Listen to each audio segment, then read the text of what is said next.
Hey guys, welcome back to the channel. If you are new here, I'm Nazom. Always good to have you here. And today we're diving deep, deep into a product that I honestly believe is super important for anyone constantly on the move, working outdoors, or even just someone who doesn't want to deal with that annoying low battery anxiety all the time. Yes, I'm talking about power bank, but not just any power bank. Today we are reviewing the new Age FC30P 30000mAh monster. And when I say monster, I mean this thing is a beast. It's massive, powerful, and surprisingly versatile.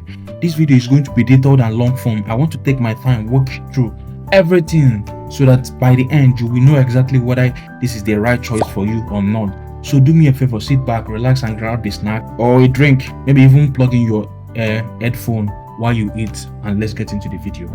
So first thing, let's talk about how it looks and how it feels in the hand, because first impression matters.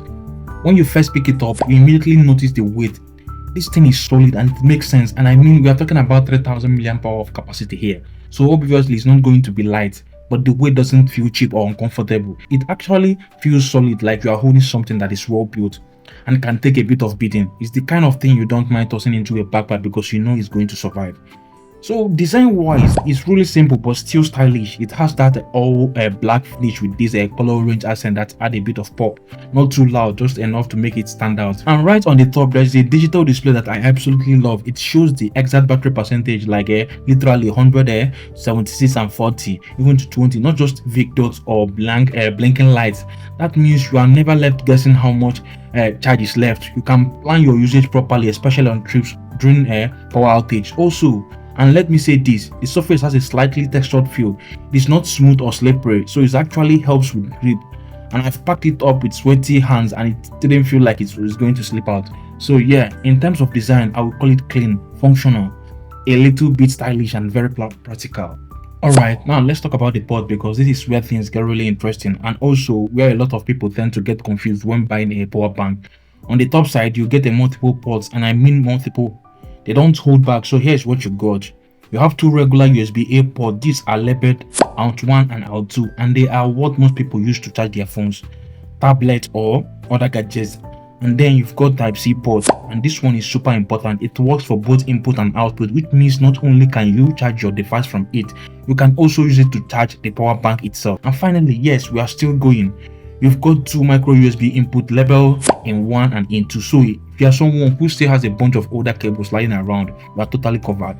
So no matter what kind of cable you have or what kind of device you are using, whether it's a new or old, this power bank has something for you, and I really respect that.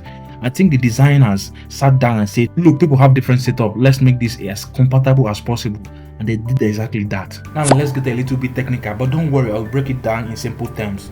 It's rated 3000 mAh battery capacity at 3.7 volts, which equals about 101 watt hours. That's pretty massive. The max power it can output is 22.5 watt, which is decent for most modern smartphones. The input means how much you can charge the power bank itself, including micro USB charges at 18 watt charging. Type-C input charges at 20 watts. So what can we actually charge with this thing? Let me just list off examples from my own usage. My Samsung Galaxy phone charged it 2 times from 20% to full back to back. My wireless earphones, I think I got 4 or 5 hours charges, and the power bank barely dropped.